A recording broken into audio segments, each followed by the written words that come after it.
আজকে আমি খুব সুন্দর একটা রেসিপি নিয়ে তোমাদের সাথে হাজির হয়ে গেলাম। আজকের যে রেসিপিটা তোমাদের সাথে শেয়ার করছি অবশ্যই তোমাদের ভালো লাগবে। খুবই সুন্দর একটা রেসিপি, চিকেনের কোফতা কারি।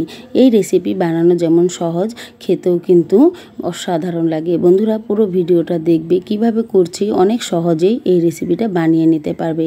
নমস্কার, আমি কল্পনা মণ্ডল রান্নার রেসিপিতে সবাইকে স্বাগতম জানিয়ে আজকের রেসিপি শুরু করছি।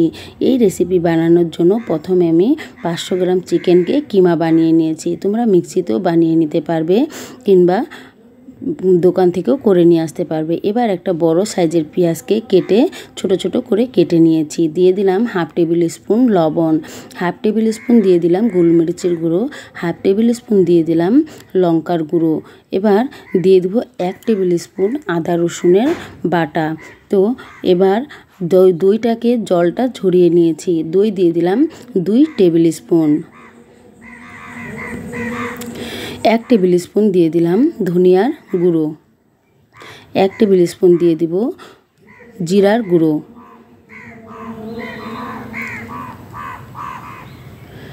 সবগুলো কিন্তু মশলা দিয়েছি, আরও কিছু মশলা বাকি আছে। বন্ধুরা দেখো, হাফ টেবিল স্পুনের মতো দিয়ে দিলাম গরম মশলার গুঁড়ো। এটা অবশ্যই দেখবে, ফলো করবে কিভাবে বানাচ্ছি। আর একটা বড় সাইজের দুটো বনকে ভিজিয়ে রেখেছিলাম। এখানে বেড গ্রামও দিতে পারবে, বনও কিন্তু ভিজিয়ে দিতে পারবে। দুটো বনকে আমি ভিজিয়ে তারপর কিন্তু দিয়ে দিলাম একটা ডিম। বন্ধুরা এখানে তোমরা বিস্কুটকে গুঁড়ো করেও দিতে পারবে, তোমার যেভাবে হাতের কাছে যেটা সামনে থাকবে সেটাই কিন্তু দিতে পারবে। এখানে আমি দুটো বনকে ভিজিয়ে তারপর দিয়ে দিলাম। এই চিকেনের কিমাটা আমি বেশ একটু একদম পাতলাও না একদম টাইটও না, এমন করে করব, তাহলে কিন্তু পকোড়াগুলো যে ভাজবো সেটা কিন্তু খুব সুন্দর নরম হবে। আর যদি বেশি শক্ত হয়ে যায় তখন কিন্তু পকোড়াগুলো কিন্তু খুবই শক্ত হয়ে যাবে, খেতে কিন্তু তেমন একটা ভালো লাগবে না। তো দেখো কীরকম করে করেছি তোমরা অবশ্যই দেখতে পেলে। এবার গ্যাসের ফ্লেমটা হাই করে তেলটা গরম করে নিয়েছি। এবার যখন আমি পকোড়াগুলো ভাজবো চিকেনের, তখন কিন্তু গ্যাসের ফ্লেমটা লো করে দিয়েছি, তাহলে ভিতর থেকে সুন্দরভাবে ভাজা হবে। বন্ধুরা এটা কিন্তু মাথায় রাখবে, তাড়াহুড়ো করে ভাজতে যাবে না, তাহলে কিন্তু ভাজা হবে না, ভিতরটা কিন্তু কাঁচাই থেকে যাবে। তো এইভাবে দেখো সুন্দর করে ভেজে নিতে হবে। একটু সাবধানেই নেড়ে চেড়ে তারপর কিন্তু উল্টিয়ে দিতে হবে। এইভাবে সামান্য হালকা করে খুন্তি দিয়ে ভালো করে উল্টিয়ে দিতে হবে, নাহলে কিন্তু ভেঙে যাওয়ার একটা চান্স থাকবে। কিন্তু সেটা ভেঙে যাতে না যায় সেই দিকে খেয়াল রেখে ভালোভাবে ভেজে নিতে হবে। বন্ধুরা দেখো, আমি কিন্তু খুব সহজে আস্তে আস্তে করে সবগুলো উল্টিয়ে নিলাম। এইভাবে বলগুলো লাল লাল করে ভেজে নিলাম। এবার দেখো ভাজাটা কিন্তু প্রায় হয়ে গিয়েছে, এবার নামিয়ে নিব। তোমরা দেখতেই পেলে কিভাবে ভেজে নিলাম। তুমি কিন্তু এটা বেড গ্রাম দিয়েও করতে পারবে, তোমাদের আবারও বলছি বিস্কুট গুঁড়ো করেও কিন্তু এর বাইন্ডিংয়ের জন্য ব্যবহার করতে পারবে।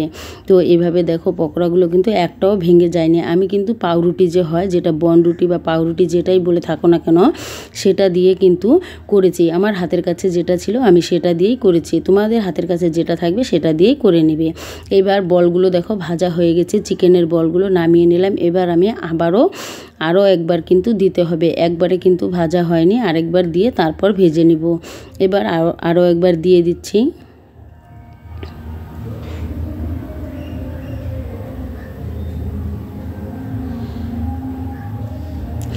তাহলে কত সহজেই দেখতে পেলে ভেজে নিলাম। এর জন্য লাগছে মশলা,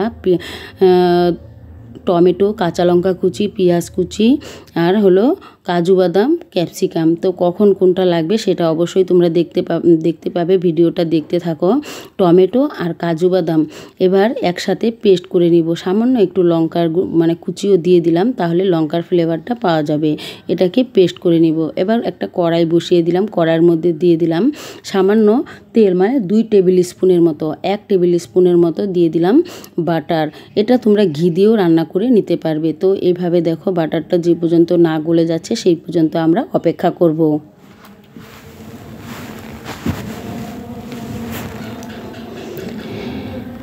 বাটারটা গলে গিয়েছে, এবার দিয়ে দেব পেঁয়াজ। বড় সাইজের দুটো পেঁয়াজকে কুচি করে নিয়েছি। সামান্য একটু কাঁচা লঙ্কা কুচিও দিয়ে দিলাম। এবার পেঁয়াজ আর কাঁচা লঙ্কাটা ভেজে নিব। বন্ধুরা ঝালের পরিমাণটা তোমাদের হিসাব মতো দিবে, কি কতটা ঝাল খাবে সেই হিসেবে দিবে। দিয়ে দিলাম 1 টেবিল স্পুনের মতো আদা আর রসুনের বাটা। পাটায় বেটে নিয়েছি বন্ধুরা, আমি পাটায় বেটে তারপর কিন্তু দিয়ে দিলাম। এখানে আদা রসুনের পেস্ট 1 টেবিল স্পুন দিয়ে দিলাম। 1 টেবিল স্পুন দিয়ে দিলাম ধনিয়ার গুঁড়ো, 1/2 টেবিল স্পুন দিয়ে দিলাম লঙ্কার গুঁড়ো, লাল লঙ্কার ঝাল লঙ্কার গুঁড়ো, আর 1 টেবিল স্পুন দিয়ে দিলাম জিরার গুঁড়ো। মশলাটা খুব ভালো করে ভেজে নিতে হবে। গ্যাসের ফ্লেমটা এখানে আমার একদম লো করা আছে, যাতে বাটারটা পুড়ে না যায় আর মশলাটাও যাতে পুড়ে না যায় সেই দিকে খেয়াল রেখে এটা ভেজে নিতে হবে। গ্যাসের ফ্লেমটা যদি হাই করা থাকে তাহলে কিন্তু খুব সহজেই পুড়ে যাবে। তো সেই দিকে খেয়াল রেখে আমি গ্যাসের ফ্লেমটা লো করে ভেজে নিলাম 2 মিনিটের মতো। এবার টমেটো আর কাজু বাদাম যে পেস্ট করে নিয়েছি সেই পেস্টটা দিয়ে দিলাম। এবার খুব ভালো করে মশলাগুলোকে একসাথে কষিয়ে নিতে হবে। দিয়ে দিলাম হলুদ 1/2 টেবিল স্পুনের মতো, হলুদ দিয়ে বেশ ভালো করে নেড়ে চেড়ে এবার ভেজে নিব। একে একে সব কিছুই দিব বন্ধুরা, তোমরা অবশ্যই আমার পাশে থাকবে, তাহলে সব কিছু বুঝতে পারবে। আর এই রেসিপি একবার খেলে কিন্তু বারবার খেতে মন চাইবে, কথা দিচ্ছি কেউ নিরাশ হবে না, এত সুন্দর এই রেসিপি খেতে।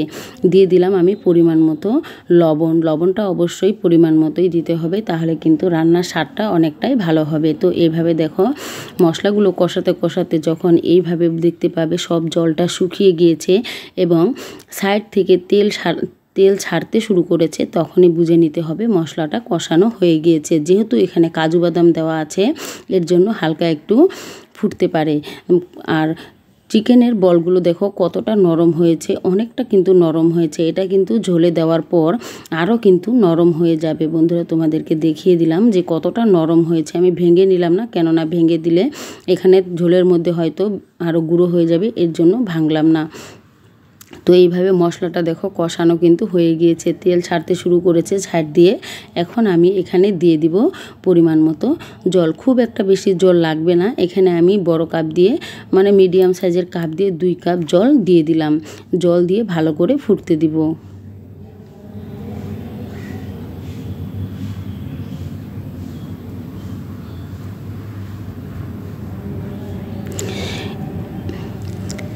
বন্ধুরা তোমরা যদি নতুন হয়ে থাকো চ্যানেলটা সাবস্ক্রাইব করে দিও আর বেল আইকনে প্রেস করে রাখো, তাহলে নোটিফিকেশন পৌঁছে যাবে সবার আগে তোমার কাছে। এইভাবে যখন জলটা ফুটে যাবে তখন কিন্তু চিকেনের বলগুলো সবগুলোই আমি দিয়ে দিব। খুব ভালোভাবে এটা ঝোলের সাথে ফুটিয়ে নিব, তাহলে কিন্তু গ্রেভিটা অনেকটাই গাঢ় হবে আর চিকেনের বলগুলোও কিন্তু অনেকটাই নরম হবে। বন্ধুরা পুরাতন বন্ধুদেরকে আমি অনেক অনেক ধন্যবাদ জানাই, যারা আমার ভিডিওগুলো সব সময় দেখে থাকো আর খুব সুন্দর সুন্দর কমেন্ট করো। সবাইকে অনেক অনেক ধন্যবাদ জানাই। আর নতুন হয়ে থাকে চ্যানেলটা সাবস্ক্রাইব করে দিও আর কমেন্ট করতে ভুলবে না এই ভিডিওটা তোমাদের কেমন লাগলো। এবার দেখো ঝোলটা কিন্তু বেশ সুন্দর করে চিকেনের সাথে ফুটছে। দিয়ে দিব ক্যাপসিকাম। ক্যাপসিকামটা প্রথমেই দেখিয়েছিলাম, এইভাবে পাতলা পাতলা করে কেটে নিয়েছি। এই ক্যাপসিকামের ফ্লেভারটা চিকেনের বলগুলোর সাথে খেতে কিন্তু ভীষণই ভালো লাগবে, এর জন্য দিয়ে দিলাম। এবার দিয়ে দিব 1/2 টেবিল স্পুনের মতো গরম মশলার গুঁড়ো। ঘরেই গুঁড়ো করা গরম মশলা, একদম ঘরোয়া গরম মশলা। এই গরম মশলার ফ্লেভারটা কিন্তু অনেকটা ভালো লাগে খেতে। অবশ্যই চেষ্টা করবে বাড়িতে গরম মশলা গুঁড়ো করে নেওয়ার, তাহলে কিন্তু তরকারির স্বাদের গুণ অনেকটাই কিন্তু বেড়ে যাবে। এবার দিয়ে দিব আমি ফ্রেশ ক্রিম। এখানে ফ্রেশ ক্রিম সামান্য অল্প 2-3 টেবিল চামচের মতো ফ্রেশ ক্রিম দিয়ে দিলেই কিন্তু হয়ে যাবে। দিয়ে দিলাম ফ্রেশ ক্রিমটা। তো দেখো ফ্রেশ ক্রিম দিয়ে বেশ কিছুক্ষণ নেড়েচেড়ে 2 মিনিটের মতো নেড়েচেড়ে নিলেই কিন্তু তৈরি হয়ে যাবে। তো অবশ্যই তোমরা পুরো ভিডিওটা দেখে কমেন্ট করে জানিও কেমন হয়েছে। আর এই রেসিপিটা একবার যদি খাও তাহলেই বুঝতে পারবে কতটা সুস্বাদু হয়। বন্ধুরা আমি যখন বানিয়ে খেয়েছি তখন কিন্তু সত্যি অসাধারণ লেগেছে, তাই তোমাদের সাথে এই রেসিপিটা শেয়ার করলাম। একটা প্লেটের মধ্যে সার্ভ করে দেখাচ্ছি। দেখো কত সুন্দর, কালারও কিন্তু খুব সুন্দর হয়েছে।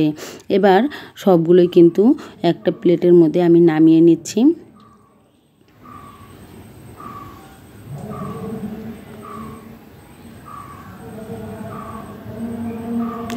এই গ্রেভিটা খেতেও কিন্তু অসাধারণ লাগে। তোমরা সবাই এতক্ষণ ভিডিওটা দেখার জন্য তোমাদের সবাইকে আমি অনেক অনেক ধন্যবাদ জানাই। আর পুরাতন বন্ধুদেরকেও আমি অনেক অনেক ভালোবাসা আর ধন্যবাদ জানাই, যারা আমার ভিডিও সব সময় দেখে থাকো। আর কল্পনা মণ্ডল রান্নার রেসিপিতে সব সময় বাঙালি রান্নাবান্নাগুলো পেয়ে যাবে। সবাইকে অনেক ধন্যবাদ।